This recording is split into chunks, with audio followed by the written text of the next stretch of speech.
Hi, it's me, Damon. This is just a quick video walking through a few of the questions that typically come up around what the hell it is that I do. I hope you enjoy.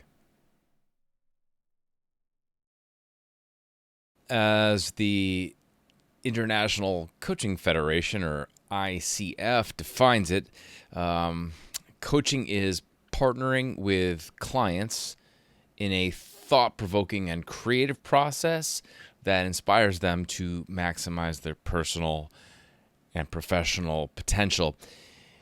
And it's so obvious that I just read that from a screen over there um,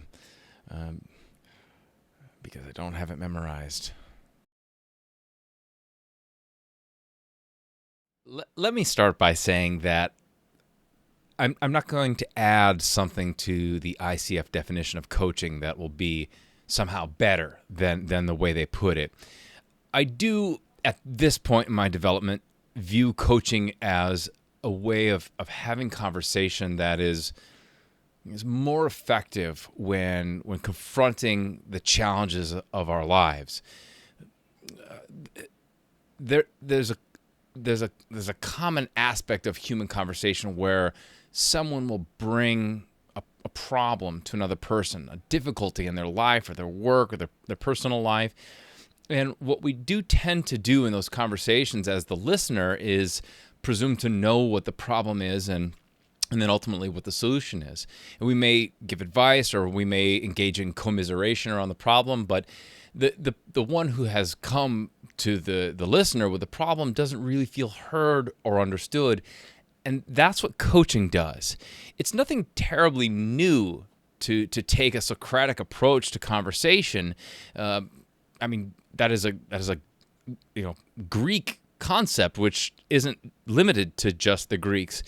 But it does feel, when one has learned the practice and seen it in process, it does feel like what we really want from problem-solving conversation anytime that we're having it.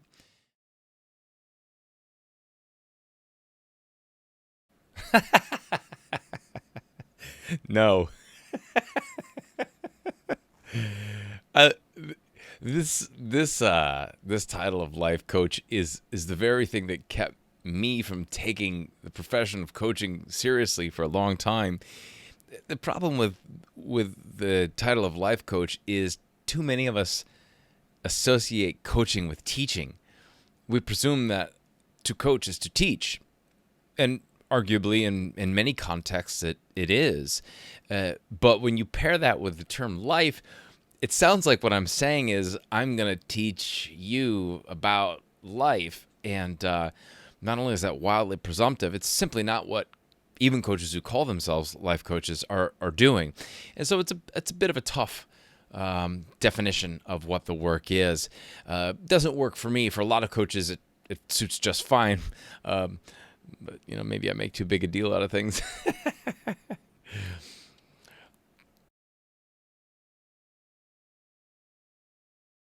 Yeah, because the term coach means so many things to so many people. I mean, even now where coaching is quite normal in a lot of business situations, people know about coaches. Most people, when you ask them what a coach is, if you gave them a multiple choice and one of the answers was a teacher, they'd probably pick that. We associate being a coach with being a teacher. And like I've said before, many times it is. That's not my relationship with coaching. And so I use processing partner to talk about what it is I do when I work with a coachee, because most of the time what I'm doing is I'm facilitating them to think out loud, to process out loud some circumstance in their life where they feel stuck. What does a processing partner do? Well, first priority is stuckness removal. That's in my CV. But yeah, very often we're talking about areas in one's life where they feel stuck. But sometimes it's purpose discovery work. Sometimes it's identifying core values, or what I like to talk about lately as internal drivers. But it really be anything in one's life where the path forward doesn't seem very clear.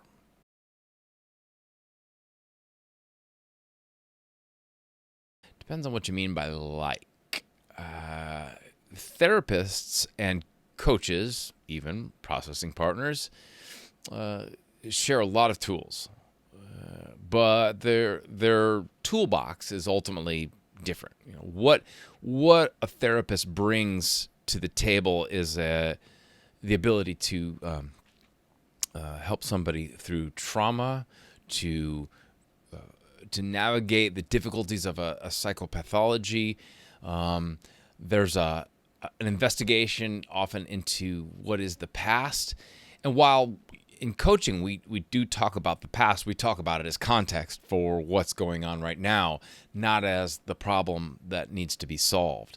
So, like therapy is a fair claim, but it's not exactly like therapy. It is fair to say that a lot of coaches, especially in business environments, find themselves with one foot in coaching and another foot in a mentorship type of role. Uh, pure coaching is not mentorship. It is a partnership, and in a mentorship, the person in the mentor role is speaking as an authority on whatever the topic is. If it's how to run a business, or how to be a good singer, a mentor knows things, and they're imparting that knowledge on the mentee. In a purely coaching relationship, the only thing that I really come to know is how to be a good coach. I have a library of knowledge. I have a library of experience. I'm a person, and I'll frequently share that, but not as this is the thing. This is the advice. This is what you now need to go do, coachy, because that is what's going to bring you to what you want in life. The ICF is probably the most well-known body of governance around the coaching profession. There are others, but the ICF is sort of the gold standard, at least in the circles that I run, as far as who's the authority determining what is quality coaching, what qualifies as coaching, and what strictly is not. And so as I am upgrading my accreditations in coaching, I am going to the ICF to get that accreditation approved by them. That is the International Coaching Federation. In short, no. I personally know many coaches that are not certified.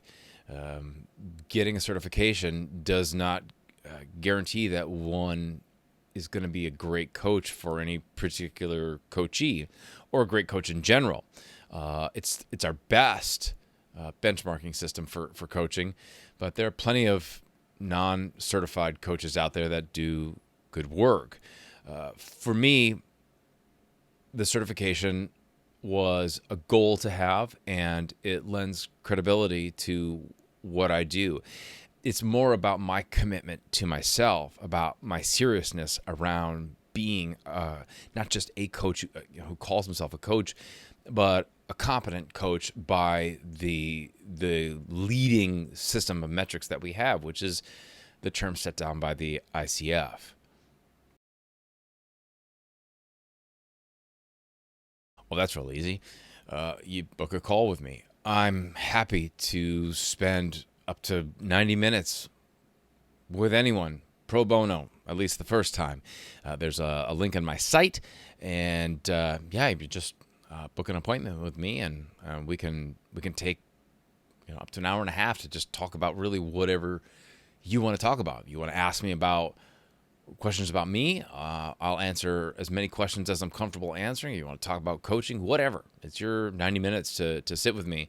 I'll often come with a minor agenda to try to make sure you know what coaching is about before you leave. But yeah, it's a chance for us to find out if it would be worth booking another call. And that's totally free.